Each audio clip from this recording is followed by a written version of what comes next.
Качкарёва Алиса. Бірінші В сыныбының оқушысы. Номер 7.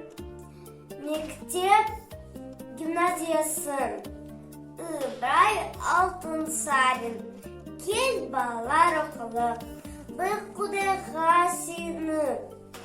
Кел балалар оқылық. Оқығанды күнге ықыласпен тұқылық. Істің болар қыры.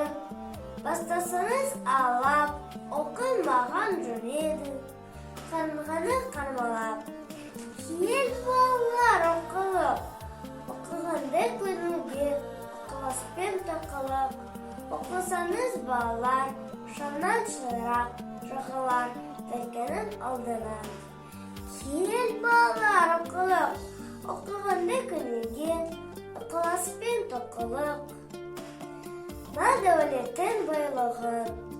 Бір жұтасан жоқ болар. Оқымыстың байлығы. Күннен күнге көп болар. Ер жұтамақ жоқ болар.